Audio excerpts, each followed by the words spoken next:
Yeah, our scouting team was not busy enough getting ready for signing day, so we had to do a recent update, but thankfully no new 5-stars, just a little bit of shuffling here and there. So we're going to go ahead and show you the back end of the 5-stars. That's 32 through 26. And Andrew, this is where we see a tight end in this position. It's not often that we see a 5-star tight end, but Penn State recruit Luke Reynolds. What makes him so special? He's one of me and Cooper Patagna's favorites. We first kind of came across him at the Elite 11 finals. He caught pass after pass after pass there. It was a quarterback event, and we wanted to make him a top performer. We couldn't do it, though.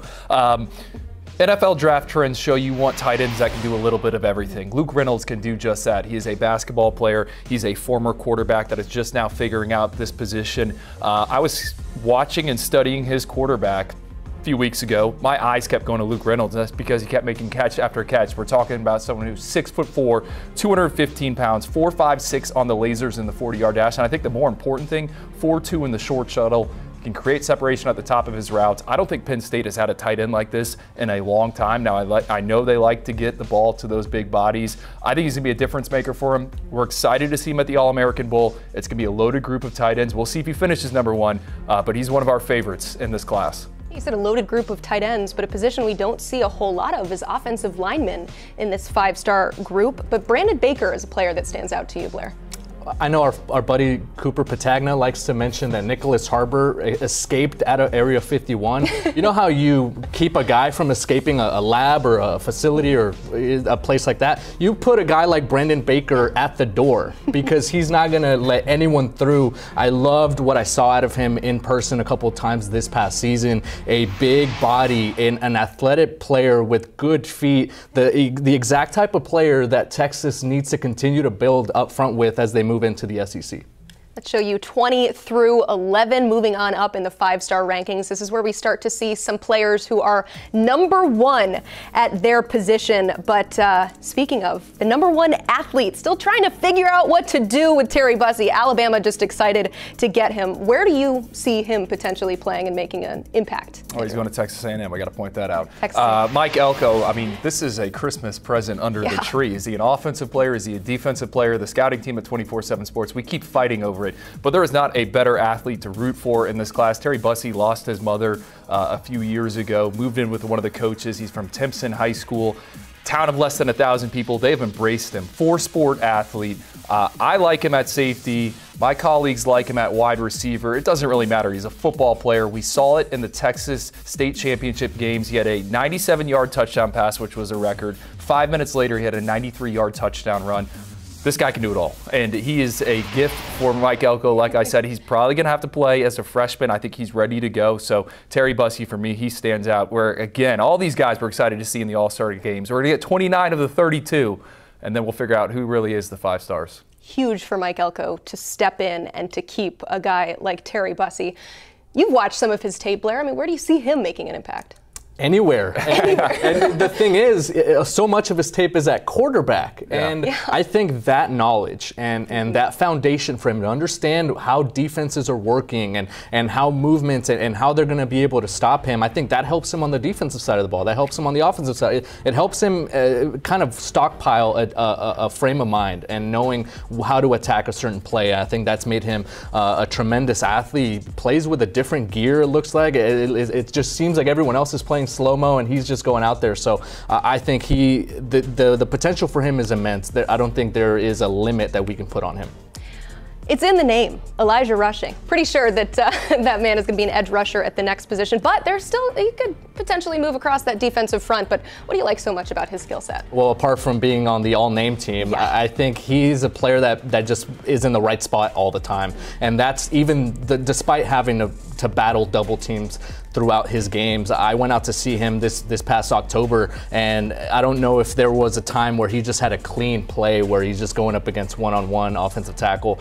That's going to disappear in college. You're not going to be able to double him and double Aiden Breland on the other side at Oregon. I think that's going to open up his ability to be able to make an impact off the edge. He's got tremendous closing speed. I still want him to get a bit more physical and shed blocks. I want him to finish plays, but he is everything you look for in a prototype edge rusher with his size, with his length, with his get off. He does some boxing. Andrew, I know you're a multi-sport guy. He does some track to practice his get off. The complete package at edge rusher, Elijah Rushing.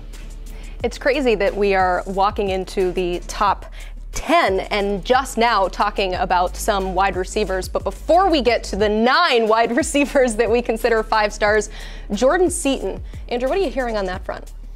I actually got wind of this Tuesday afternoon talking with a source at a Big Ten school that, hey, the Jordan Seaton stuff is real. And I'm like, what do you mean the Jordan Seaton stuff? Oh, he's looking around. I know 24/7 Sports Director of Recruiting Steve Wiltfong has confirmed this. I mean, when Jordan Seaton committed to Colorado, it kind of felt a little weird. I mean, he just jumped on. What was it, like first take? Yeah. He took them off his finalists. Yeah, they weren't even in the finalists. And having interacted with him, I mean, he's a kid that's kind of just been all over the place. You go back to IMG Academy's spring game, he didn't really want to talk about his recruitment, wouldn't confirm who's involved, who's not involved.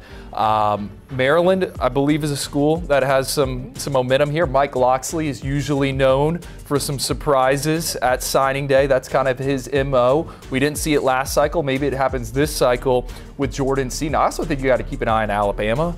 Alabama, Nick Saban, they always used to get the big offensive linemen out of IMG Academy, and they need help there as well. Yes, Caden Proctor started 13 games as a true freshman, but Jordan Seaton, you got to keep reloading with these bodies. So Jordan Seaton, I think he's kind of one of the bigger storylines of today because Colorado, a lot of us are saying he's going to be the left tackle there in 2024, protecting Shadur Sanders. So Jordan Seaton, we'll see what happens there. We were praising Coach Prime for everything that he was doing to protect his son at the quarterback position, not just through Jordan Seaton, but also, of course, with the offensive line help that he's brought in through the portal. But now that Jordan Seaton is our new #1 offensive tackle in the latest updated rankings, but Blair, we're keeping an eye on Tennessee, we're keeping an eye on Oregon, and Maryland, a wild card here. What kind of impact can he come in and make? You mentioned the Keon Keeley comparison, and that is somebody that was called upon early on in his career. But Seaton, how ready is he for that spotlight? Yeah, it's a little bit tougher for offensive linemen because they need to be able to develop physically, and I think that's why we're seeing a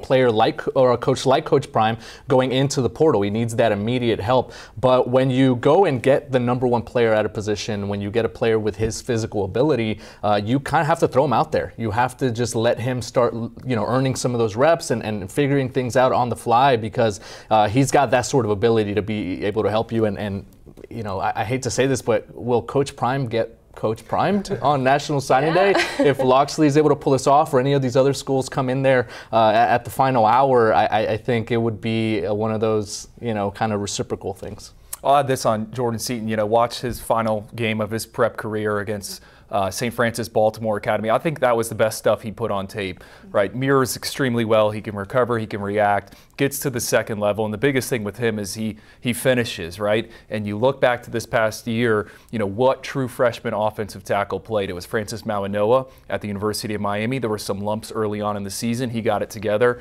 All freshman teams across the board. And then Caden Proctor, same thing.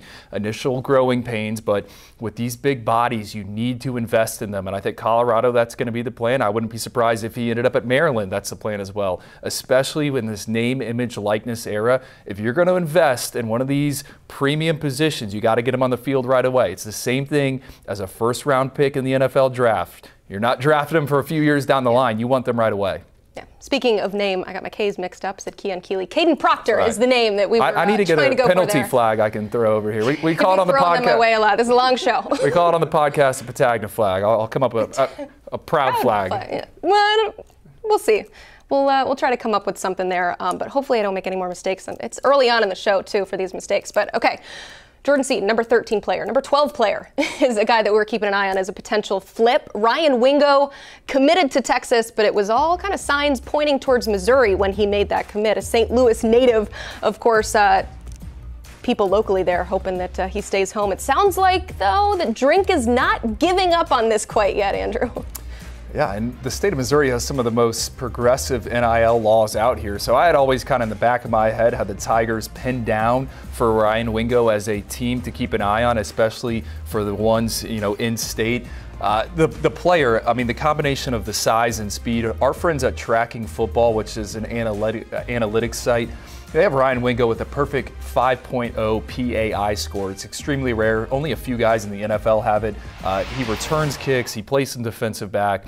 He is a wide receiver one, and I think for Missouri, the pitch is so easy. Hey, come be the next Luther Burden for us. Put on for the Show Me State. I love Missouri's recruiting class. This would be the cherry on top. I think what Eli Drinkwitz and his staff have done, parlaying that huge 2023 season, which was built through the transfer portal. This high school class is, I know it's not ranked in the top 25, but it is good. It is loaded with some hidden gems. Now you're going to toss, a top 5 receiver in there. I mean, man, look out for the Tigers in the SEC.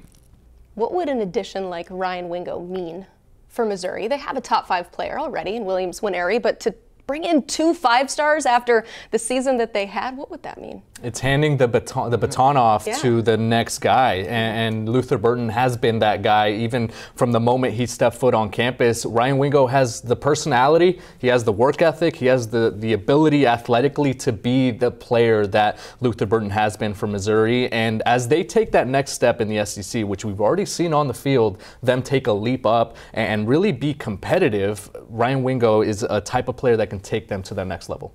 Let's talk about some more wide receivers. We got a lot 5-star status, and one that's new to the class that we want to highlight, Ryan Williams. So if you're like me and you have been laser focused in on 2024 and haven't even looked ahead, he has reclassified from the 2025 class to 2024 and is still a top 10 player. He was our #1 receiver in that future class, but it sounds like if he sticks with Alabama, they've got an early treat. Yeah, Ryan Wingo. I mean, this reclassification stuff, I'm just going to tell everyone listening right now, it's not going away. With the name, image, likeness, the demand to get to college it's there. It's at an all-time high. We've seen reclassification with college basketball. It is going to be a thing in college football. We did a study on it, looked at maybe, all the guys have done it in the past. It has shown not necessarily the right thing. A lot of transfers, a lot of guys not panning out. But with Ryan Wingo, we feel extremely good about him. First sophomore ever to be named Mr. Football in the state of Alabama. He showed up for the Alabama-Mississippi All-Star game as a 16-year-old, going up against 17 and 18-year-olds. Cooper Patagna saw him there in Hattiesburg, called me right away, hey, this kid is like Devontae Smith. Ryan Williams ends up being named MVP of the game. Close to 100 yards receiving, so we feel confident about him. We're going to get him at the Under Armour All-America game. He is not expected to sign today. I think that is notable. This recruitment's going to stretch into February. Auburn's pushing, LSU's pushing, Georgia's pushing. I think everyone, once we turn the page, everyone breathes, right, goes through the holidays, it'll be transfer portal and Ryan Williams, what happens with him. But he's the real deal. Speed, ball skills, run after catch, he can do it all. Yeah, Williams plans to sign in February, not just because he's not sure of where he wants to go. I know that there's going to be a lot of programs that are going to try to get in there late, but it's also his birthday, and so he's waiting to sign in February to celebrate that. Another receiver, Cam Coleman. I mean, what an ad for Auburn. They could stack more wide receiver talent. We're going to keep track of those Tigers today, especially with what Hugh Freeze has historically done. But this feels like an old school Auburn commit. A headliner for Auburn in this class, a jewel you could call him. And I saw him in Phoenix at a passing tournament. He was catching passes from future LSU Tiger Colin Hurley on the same team. And you just see the ability in person, and it just kind of pops. He's got tremendous size. He's got tremendous fluidity. He's a really good route runner for his size. He's got that burst off the line of scrimmage, and then at the point of attack, at the catch radius, the catch point, he shows a big time radius. And that's a player with hand-eye coordination that if you throw it up, he's going to go get it. If it's maybe not the most accurate ball, he's going to lay out and try to grab it. I just love the skill set that he brings. And when you think about instant impact, when you think about what they want to do at Auburn and continuing to reload and add players that can help them take that next step, Cam Coleman can certainly be that guy. So we just highlighted those top 4 wide receivers that you see on your screen right now. We're going to go back and show you players 1 through 5 and sticking with the #1 wide receiver. It's one thing to be the top guy at that position, especially in this incredibly deep class, Blair. But it's another thing to be a wide receiver and the #1 player in all the land. Why is he so deserving of that nod? Production and upside. 39 touchdowns, Andrew, through his last 2 seasons on varsity. Nearly 2,500 receiving yards, 90 catches as a senior. And you know how difficult that is when everyone knows that the ball's going to Jeremiah Smith? To reel in 90 catches just speaks to his ability as a player that can not only compete but get it done when it matters. And I think he's going to be super special no matter if he ends up at Ohio State or he flips to a Florida State. He's going to be the point of emphasis for any offense that he ends up in. Highest ranked wide receiver since Dorial Green Beckham in 2014. If he were to sign with Ohio State, highest ranked recruit behind only Quinn Ewers and Terrell Pryor. I mean, this guy is the real deal. What I think is unique about Jeremiah Smith, you go back to when he first emerged on the scene, right? We always have to rank these freshmen and sophomores. Jeremiah Smith was kind of known as, hey, this is Geno Smith's cousin, right? We don't even talk about that anymore. The fact that he is related to a starting quarterback in the NFL. He just has it all. And I think what's scary about Jeremiah is he's got these big features. You get around him. I always tell people, he's like a puppy. You ever seen a puppy? You're like, oh, look at these big paws. It's the same thing with Jeremiah Smith. And you talk to his coaches, the people in the youth leagues. Jeremiah was not always the biggest individual. He's 6'3", 205 pounds right now. He used to be small. They thought he was going to be a slot receiver. I think him learning how to create separation at such a young age when he wasn't the biggest kid has only helped translate to his game as a senior. And I want to go back to what you mentioned, or what I mentioned earlier, that he told you on camera that he is the #1 guy. That's a personality trait that you need in a competitor, in a player that wants to be the #1 wide receiver in the class. He wants the football. He's going to be demanding. Maybe a player that the camera will start tracking on the sideline and starts yelling at his quarterback because he's not getting the ball to Jeremiah Smith, talking to the third person, doing push-ups in the driveway. He's going to be that guy, and that's what you need in the NIL era. And when you need a player on offense that's going to demand the football, that's what you look for. Yeah, he got that swagger, the dog in him. He's a puppy, though. Something tells me, though, that he knows how to use the big paws a little bit better than a puppy does, because it's not the most coordinated thing. It is quite adorable, though. Let's get back to football. Our top 5 players, the player that we want to highlight, Ellis Robinson, now all of a sudden is the #1 player in the #1 class in Georgia.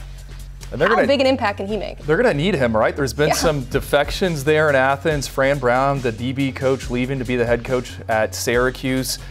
It's difficult as true freshmen to play at UGA, especially on the defensive side of the ball. They reload, restock. They don't take developmental guys. They want guys that are going to come in and be ready to go. Ellis Robinson is just that. I've watched a ton of IMG Academy of games. Why not? Every time I turn on the defensive tape, the eyes instantly go to number 12, and that's because he's a new age cornerback, and he's exactly how you want them to look. He is over 6'1". He's got plus length in the arms. He's a ball hawk. He baits quarterbacks into bad decisions, and he's technically buttoned up. I mean, you're seeing him use his hands right here in coverage.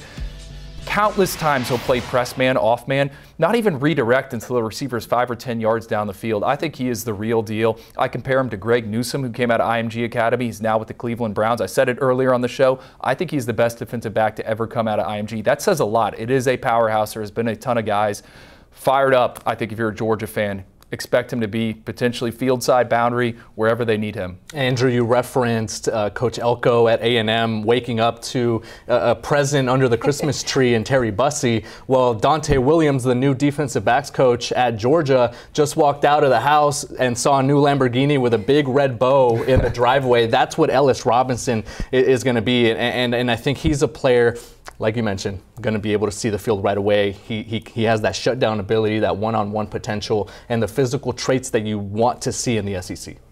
The number 6 player in the class, defensive lineman LJ McCray, has not signed yet for Florida, and the buzz is that he may not sign during this early signing period. He is somebody that I have in my category under flip watch. Florida State, Auburn, both trying to flip LJ McCray. What are your thoughts on that? Well, when I thought he picked Florida, it was a bit interesting. I had been at Mainland about a month prior, Friday night game. LJ told me, hey, I can't go wrong with any of my finalists here. I can't figure this out. So when he committed on October 21st to the Gators, number one, it was in the middle of a college football Saturday. It was kind of like, hey man, we're in the name, image, likeness era. Let's choose a better time slot. How about Monday morning when everyone's at their desk? But I got the vibe he was almost rushing things. So to me, hearing that, all right, this could extend, makes some sense. You look at Florida, 0-5 since he committed, missed out on a bowl game. There's been a ton of defections to the transfer portal. I think people want to know what is going on in Gainesville. They also changed their defensive line coach. It's a new individual in there. Florida State is the one I'm going to keep an eye on, because the first time I ever saw LJ McCray was 2 years ago at the Seminole Showcase. It was FSU's elite camp. I think he had a few scholarship offers. One of them was from Florida State, but he was not a national name. Mark note of him, 6'6", 260 pounds, another guy with a ton of growth potential. So, and then Auburn, Hugh Freeze. This time last year, he thrives in the winter months, and they flipped Keldrick Falk from Florida State, Kayan Lee from Ohio State. Not surprised that LJ McCray is going to drag this one out. Billy Napier has to hang on to a player like LJ McCray, and I think the big thing with Florida was that fans were clamoring that Dan Mullen was not paying attention to recruiting. Right, he didn't even want to address it in his press conferences. Well, now they're in some of these heavyweight battles, and that's the other side of things, right? If you're going to get involved with these types of players and you're going to be involved in these heavyweight battles, you have to kind of have the awareness to know, all right, this could happen at the finish line. So a hugely important player for the Gators. It's one of those things, it's very easy to read the tea leaves there, because we've seen all of those decommitments directly correlate to the results on the field.